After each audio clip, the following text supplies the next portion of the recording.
Hi, and welcome back to Sanz Plans channel. Today we're going to talk about routines, and that sounds horrible. When you just mention the word routines, people just go, oh, they don't want to talk about it. They don't want to do things the same way every single day. And I try to talk with my clients about the fact that routines are not boring. If you're doing it that way, you're doing it all wrong. So we're going to try to talk about it in such a way that you start thinking about routines in a way that you get excited about it, or at least if you're not excited about it, you start doing it, understanding how it's going to start supporting you. Routines are those things that we do because life gets crazy and it gets really chaotic. And your routines are the things that are like the foundation that everything else should be built on. So when everything else is going really wacky, your routines are the things that you can kind of come back to, and they support you. They make life stable and a lot more certain. And it's like the foundation of a house. If you don't have a firm foundation, everything else that you want to do, everything else that you want to build, that you want to create, that you want to try to do to have fun, it's all going to sink down into sand or, dirt or whatever. So you need the firm foundation of your routines. But it's really important that you find the balance with that. So if you don't have any routine at all, that's one end of the continuum. That's too little. If you have too much routine, then your life is also like overly structured. So when it comes to structure and routine, what we're looking for is, that Goldilocks sort of rule of like what's just right.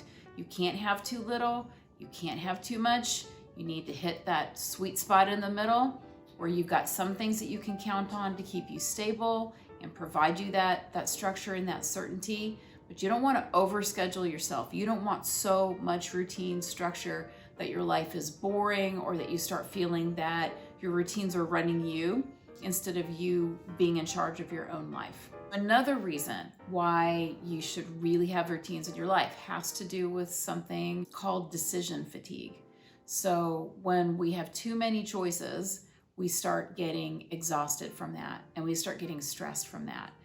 And so, for example, if I had to wake up every morning and ask myself, am I going to work out today? First of all, that would be a dangerous thing because the answer would be no. I hate exercise. But it would also be a really dangerous thing because every single day then I would have to think, do I want to do this? When was the last time that I did? Do I really feel like it?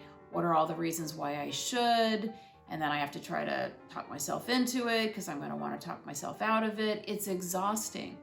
We don't want to give ourselves too many options when it comes to our healthy habits. We want to automate them. We want to know that if it's Monday, Tuesday, Wednesday, Thursday, or Friday, we're working out. If it's Saturday or Sunday, it's optional. That works for me. You have to figure out what's going to work for you. I don't have to get exhausted with the choices because there isn't. That's what I do, and I do it. And so that's what we're looking for when it comes to all of those healthy habits that we're going to be going into detail in over the next several videos. Another really good reason to establish routine in your life has to do with life mastery and life hacking. And that is that once you start getting these things going and you practice and experiment with different things in your life, you're going to start realizing what actually does work for you and what doesn't work for you. And you tweak, these things from week to week and begin to discover what is best for you. And so by the end of a month or 2 or 6 or 12, you've really discovered what exactly is the best exercise schedule for you. You've really had a chance to figure out what works for you in terms of nutrition and your sleep hygiene and your stress management strategies.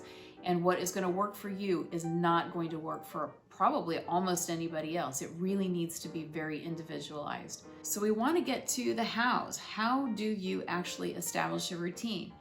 Now, to establish healthy habits or a routine is not rocket science, but there's actually a lot of science behind it. And I'm going to link below to several different places that you can look for tips for how to establish healthy habits. I'm going to try to break it down and just give you a few tips that will be helpful. So first of all, if we're going to establish a routine or a healthy habit in your life, the first thing you want to do is you really want to prioritize and pick one thing and start with that. The last thing that you want to do is try to create several different routines or several different healthy habits and changes and recreate your life all at once. You will probably fail. That's the experience of most people, and I don't recommend it. I've been working with people for a long time and working with myself and trying to get myself to establish and maintain healthy habits. And what I have found is that if I tackle one thing at a time and get that going till it's, again, automated, automatic, and then I go to the next thing that I want to try to get to that same place, I will probably be successful. If I try too many things at the same time, that's when failure begins to happen. So even though you may feel like you're not really accomplishing very much, I promise you, take one thing and work on changing that. And then once you've got that established, then move on to the next one. You need to actually decide for yourself what is realistic and reasonable. So that means, what are you going to do? How many days a week are you going to do it? When are you going to do it? How are you going to get it done? And then how are you going to know that you did it? Meaning, where's the accountability for that? And so I usually like for people to have some place that they're going to write down or check off or something that shows themselves, yes, I did this thing. Because as we're trying to establish habits, you can have the greatest of intentions, but unless you also have accountability and you can literally see yourself accomplishing your goal, you're probably not going to stick with it. The next thing is you have to actually do it. And then in the doing of it, you're going to find out whether or not your plan was actually realistic. And so please feel free to modify. If you thought you were going to exercise 5 days a week originally and you realize there's no way, I'm going to aim for 3, and that's much more realistic, then reset that goal immediately. Start with a way to be able to be successful. You do not want to set yourself up for failure. I hope that you found this helpful. I'm really hoping that you'll pick something and you'll give it a try, and you'll see that this really truly is possible for you to do, and to keep it going and picking new things each week to establish and add to your routine until you start really feeling that firm foundation underneath you. This is what helps you get through times of increasingly difficult stress, and you just feel supported by your own self. In my next video, I'm going to go ahead and start breaking down how we actually begin to tackle those big 4: nutrition, activity, sleep, and stress management. So the first one that I'll try to tackle is nutrition. It's a big issue for so many of the people that I work with, and so we'll go ahead and start that next time. In the meantime, please be safe and be well, and I'll see you next week.